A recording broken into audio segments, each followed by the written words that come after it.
además de desearle muy buenos días a todos y a todas, quiero decirles que me siento orgullosa.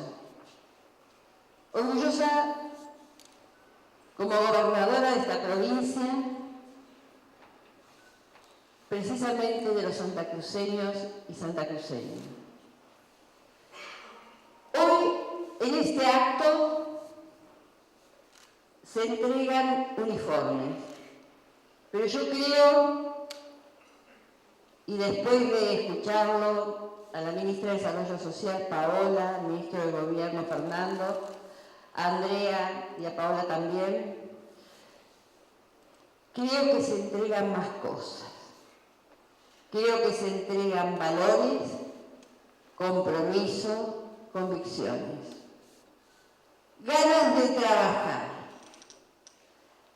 A ver, ¿cómo me gustaría a mí todos los días hacer anuncios de elevación de la calidad de vida, de elevación de los ingresos? Pero estamos en una situación muy especial a nivel financiero. Pero si los santacruceños somos capaces de rescatar nuestra fuerza y nuestros valores, no va a haber problema económico o financiero que nos detenga. Solo puede detener a los santacruceños la no visión del futuro que nos merecemos. Y para lograr ese futuro debemos construirlo permanentemente. Acá, estas nobles trabajadoras pusieron, a través de su esfuerzo, a través del aprendizaje que hicieron primeramente y fundamentalmente el entendimiento de que solo la solidaridad produce las transformaciones, apostaron a crear.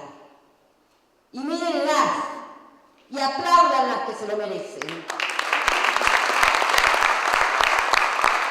Y yo les pido a las santacruceños que no están acá, que apuesten a esta transformación. Esa es la verdadera transformación, la del trabajo. Y acá nuestras fuerzas de seguridad, que creen y están comprometidas permanentemente en una ayuda a todas las acciones que tiene una comunidad, en cada pueblo, en cada lugar, con el comisario general Cortés, retirado, perdón, con el comisario Juan Carlos Guanes y con los cientos de agentes anónimos que en el día a día trabajan por Santa Cruz. Gracias. Y a ustedes les pido que sigan comprometidos, les pido que sigan trabajando, que nos sigan ayudando. A los que me están escuchando, Santa Cruz nos necesita. Y yo necesito a los santacruceños y a las santacruceñas de pie, sabiendo que hay un futuro que nos espera, pero nos espera si somos capaces de alcanzarlo. Tenemos que transformar la simple demanda en la acción que hace al compromiso. Se los pido de corazón porque yo sé que de esa manera nuestra provincia se coloca de pie nuevamente. Muchísimas gracias.